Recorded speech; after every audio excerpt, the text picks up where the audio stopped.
सभी को जय मसीह की। प्रभु यीशु मसीह के नाम में आप सभी को आशीष और अनुग्रह मिले। आज हम जो है बाइबल सीरीज में न्यायों की पुस्तक के बारे में हम देखेंगे। न्यायों की पुस्तक जो है यहोशू के पुस्तक के बाद शुरू होता है और यहाँ पर इसके अंदर बहुत यहोशू के बाद जिन लोगों को परमेश्वर ने नियुक्त किया है लोगों को छुड़ौती के लिए, उनके अगुवाई के लिए, तो उनको न्याय के रूप में ठहराया गया है और उसी के बारे में ये पुस्तक जो है हमसे बात करता है।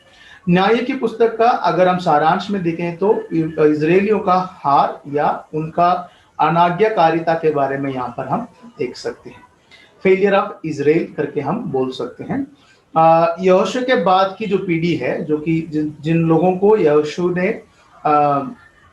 इस कनान में बसाया है, उसके बाद की जो पीढ़ी है उन्होंने परमेश्वर को और उसकी आज्ञाओं को नहीं माना और उसको भूल गए और उसके कारण उनके जीवन के बारे में बाइबल में यहाँ पर 2 बार हम पढ़ सकते हैं कि लोगों ने जो जो उनके मन में चाहा उसी हिसाब से उन्होंने किया है, क्योंकि वहां पे ना तो कोई राजा था, ना उनके ऊपर कोई ऐसा व्यक्ति था जो उनके ऊपर राज करे और उस काम के वजह से कोई उनके ऊपर नेतृत्व करने वाला नहीं था। जैसे उनका मन चला वैसे वो करने लगे। यहोशू की पुस्तक जो है 21 अध्याय है इसके अंदर और ये 1380 से लेकर 1050 की बीसी यानी ईसा पूर्व के समय का ये इतिहास है। और इसमें हम एक रिपीटेडली एक कहानी को देख सकते हैं, रिपीटेडली एक साइकिल को हम बार बार देख सकते हैं। एक एक न्यायियों का आने का वजह को भी हम इसमें जान सकते हैं। लोग परमेश्वर के विरोध जाते हैं, मूर्ति पूजाओं में या गलत बातों में जाते हैं, उस कारण परमेश्वर का विधि के अनुसार परमेश्वर उन्हें जो है मिद्यानी के हाथ या उनके जो दुश्मनों के हाथ दे देते हैं, वो उनके ऊपर राज करते हैं, उन्हें गुलाम बनाते हैं।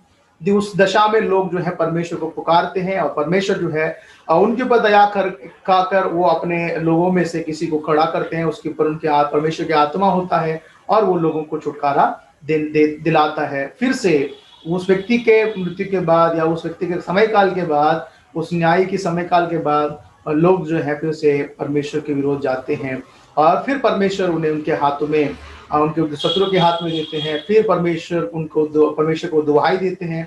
फिर परमेश्वर कोई राजा को खड़ा करता है, कोई न्यायियों को खड़ा करता है, फिर परमेश्वर उनके हाथ से छुटकारा दिलाता है, फिर वो लोग आजाद होते हैं। फिर उसके मृत्यु के बाद यानी उस न्याय की मृत्यु के बाद फिर लोग वही काम करते हैं जो पहले उनके बाप दादाओं ने करते आए थे। तो इस तरीके से बार बार इसके अंदर हम जो है बार बार हम देख सकते हैं, जितने भी न्यायी आए थे, जितने भी जो लीडर खड़े हुए हैं, उतने बार ये जो कहानी जो है दोहराया गया, बार बार यही होता रहा तब तक उनके ऊपर कोई राजा नहीं आ जाता। और यहाँ तक राजाओं आने के बाद भी, काफी साल के बाद भी कुछ ऐसे ही इस तरीके की ही इतिहास को हम देखते हैं।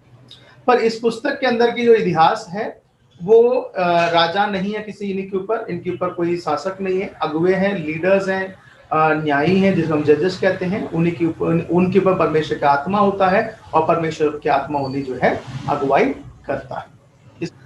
इसके आउटलाइन के बारे में देखें, इसका बहुत सरल आउटलाइन है। पहला अध्याय में जहाँ पर ये यहोशू के बाद जो पहली पीढ़ी है परमेश्वर के अधीन पर चलते हैं, उसकी व्यवस्था के पालन करते हैं।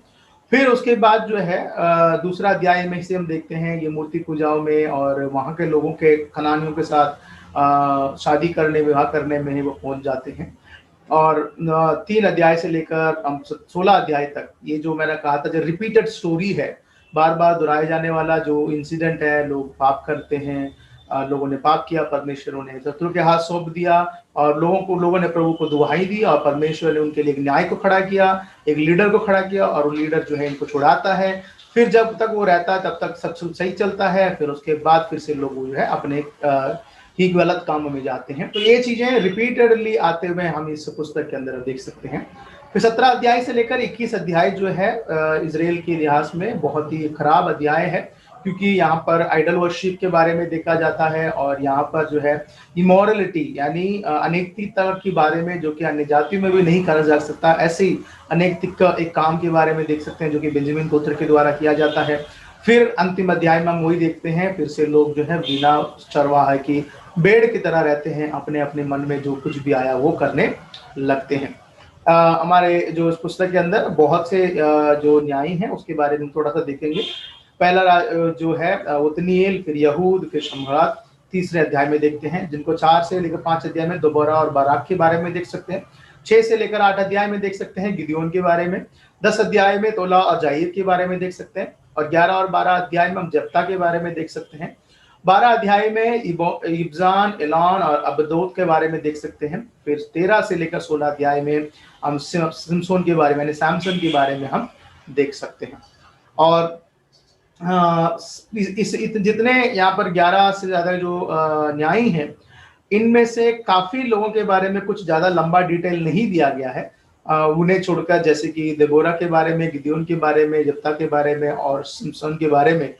इनको छोड़कर बाकी किसी के बारे में लंबा डिटेल नहीं दिया गया, बट इनके बारे में जो भी डिटेल दिया गया है बहुत अच्छी तरीके से, बारीकी से दिया, और इसके बारे में हम इस पुस्तक में हम देख सकते हैं। अगर न्याय की पुस्तक के अंदर यीशु मसीह को देखना है तो इनके कामों के द्वारा हम यीशु मसीह को देख सकते हैं। जिस तरीके से यीशु मसीह जो है हमारे विरोध, जो शैतान, जो शत्रु, जो हमारे ऊपर आक्रमण किया हुआ था, हमने प्रभु को दुहाई दी या परमेश्वर ने हमें छुड़ाया, और हम परमेश्वर के वचन के अनुसार हम चल रहे हैं।